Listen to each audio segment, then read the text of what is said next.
Nakukunan lang! Ang nilarap niya yung niblit! Nag-nirche mo na korona to! Nitat mo na korona to!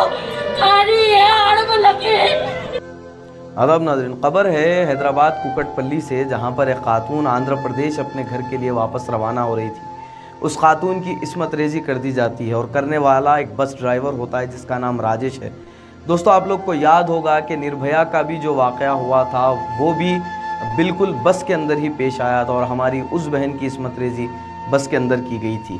ख़वातीन बस में जाती हैं, सवार होती हैं इस भरोसे के साथ कि हमें सफ़र में आसानी होगी और एक सेफ़ सफ़र हमें महसूस होगा। जिसके बाद ख़वातीन बस में सवार होती है, लेकिन जब अपने ही मुल्क में, अपने ही शहर में और अपने ही स्टेट में अगर ख़वातीन महफूज नहीं हैं तो फिर क्या फ़ायदा ऐसी गवर्नमेंट्स का और क्या फ़ायदा ऐसी पुलिस का।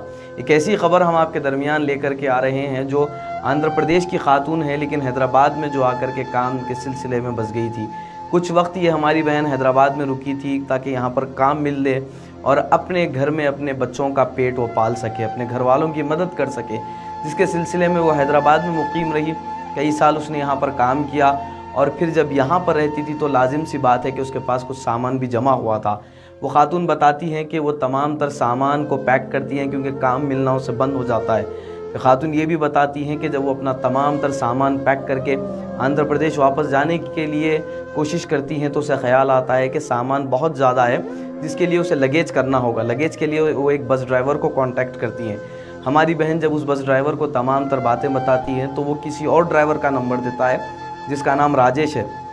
राजेश से कॉल पर बात करने के बाद राजेश लगेज के फ़ोटोज़ व्हाट्सएप पर मंगाता है और फिर उसके बाद कुकटपल्ली मेट्रो के पास हमारी इस बहन को लगेज के साथ बुलाता है। हमारी बहन का बताना है कि वो कुकटपल्ली मेट्रो के पास जब पहुंचती हैं वहाँ पर वो बस ड्राइवर आता है, बस आती है, सामान को बस में रख दिया जाता है। 2000 रुपये तकरीबन लगेज के चार्ज किए जाते हैं। जिसके बाद हमारी बहन 2000 रुपये पे करके उसके साथ 2 बैग्स थे वो लेकर के वहाँ से रवाना होना चाहती थी। तभी राजेश ये पूछता है कि आप ये बैग्स को भी बस में क्यों नहीं रखती हैं। तब हमारी बहन बताती हैं कि मैंने उससे ये कहा कि मैं ट्रेन के ज़रिए आंध्र प्रदेश आ जाऊँगी, बस में नहीं आऊँगी, बस में मुझे लगेज पहुँचाना था।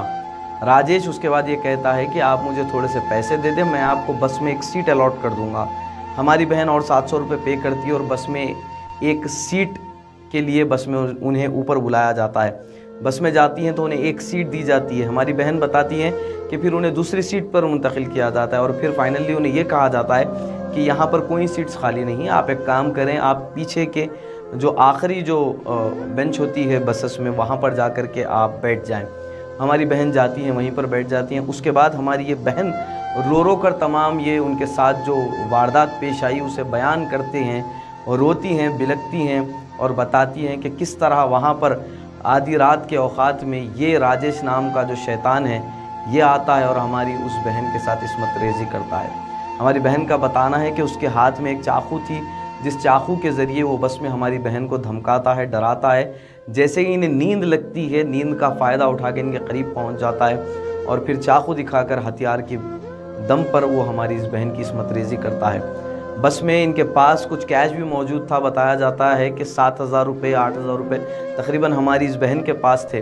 वो 7 से 8000 रुपये भी हमारी इस बहन के पास से छीन लेता है और फिर कोई एक इलाके के करीब हमारी बहन जब बस से उतरती हैं तो रोते हुए उतरती हैं। जिसके बाद तमाम वहाँ पर मौजूद लोग दरियाफ्त करते हैं कि दरअसल मामला हुआ क्या।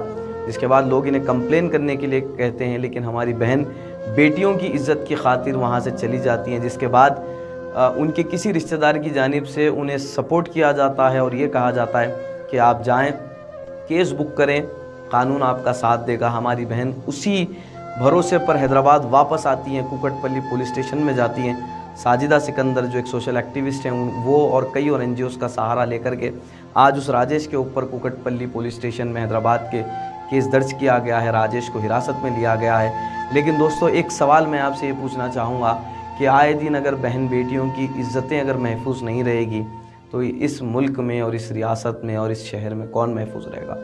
हमारी बहनें घर से निकलती हैं तो घर को सपोर्ट करने के लिए निकलती हैं, बच्चियां घर से निकलती हैं तो तालीम हासिल करने के लिए निकलती हैं।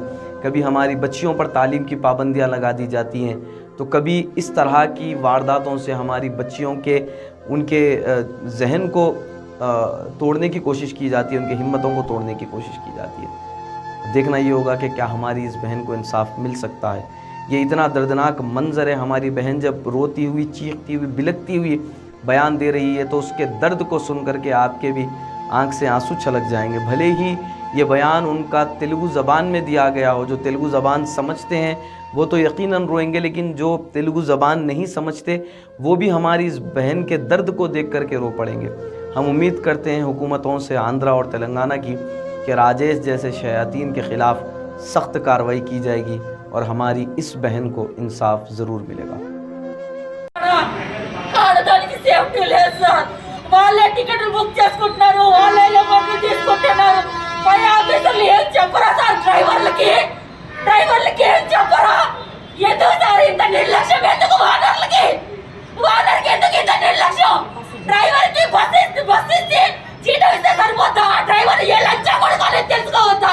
అని రోజు ఏ అమ్మాయి తెగుతున్నాడో తెలుసుకోవద్దా? ఏ అమ్మాయి దగ్గర కొడుకుంటున్నాడో చూసుకోవద్దా? ఏం సార్ ఇది? ఏం సార్? అది కావేరి బస్ సార్, మీ కావేరి ట్రావెల్స్ అది.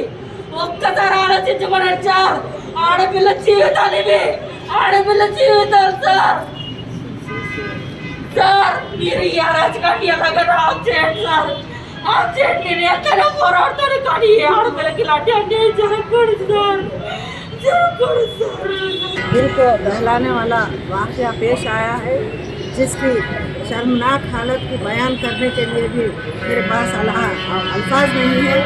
हमारे हैदराबाद शहर में रोटी कपड़ा मकान मनी के लिए आज कई मुकामात से लोग आते हैं और मेहनत करके अपने बच्चों का पेट भरते हैं।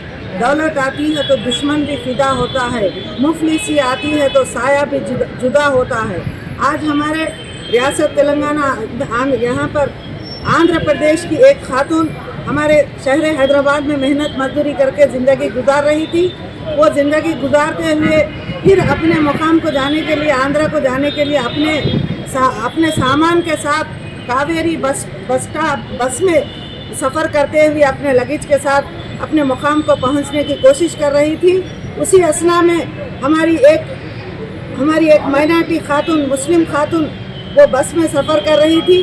उस खातून के साथ एक दर्दनाक वाक़या पेश आया है। वो ड्राइवर उस लड़की की अस्मत रेज़ी करते हुए उस लड़की पर चोरी के इल्ज़ाम लगाते हुए और गर्दन पर चाकू की नोक पे उसकी अस्मत रेज़ी की गई है। मैं तेलंगाना गवर्नमेंट से मैं यही सवाल करना चाहती हूँ कि आज कितने कानून बने हुए हैं ख़वातीन की सेफ्टी के लिए, मगर आज किसी कानून के भी खौफ क्यों आज ऐसे तबके में क्यों नहीं हो रहा है। मैं शी टीम से भी अपील करती हूँ कि आप ये ट्रैवल्स बसों में जो मुसाफिर सफ़र कर रहे हैं उनके लिए आप लोग वो बसों के ड्राइवरों को, कंडक्टरों को या कुछ उनके बड़े ओनर्स को क्या कभी पुलिस की तलब में लिए हैं या उनके लिए कुछ अवेयरनेस प्रोग्राम किए हैं? ऐसा मैं तो सोच रही हूँ कि ऐसा कुछ नहीं हो रहा है। लिहाजा हमारी तेलंगाना गवर्नमेंट केसीआर साहब से अपील है कि आप हमारे तेलंगाना हैदराबाद में ख़वातीन की सेफ्टी के कई प्रोग्राम चला रहे हैं, मगर इतनी ज़ोरों शोर के साथ चला रहे हैं कि ख़वातीन को सेफ्टी नहीं हो रही है। लिहाजा आज हमारी ये मुस्लिम खातून के साथ जो नाइंसाफ़ी हुई है, हम तेलंगाना गवर्नमेंट से यही अपील कर रहे हैं कि उनके लिए आप एक्स-ग्रेशिया 50 लाख रुपए और एक सरकारी मुलाजिमत और एक डबल बेडरूम देते हुए उनके मासूम 2 बच्चे हैं, उनकी तालीम का खर्चा भी तेलंगाना गवर्नमेंट उठाना चाहिए। और जो मुलजिम को हमारे इन टाइम तेलंगाना पुलिस ने उन्हें अरेस्ट करते हुए, गिरफ्तार करते हुए कोकटपल्ली पीएस में रखा गया है, उसके लिए सख्त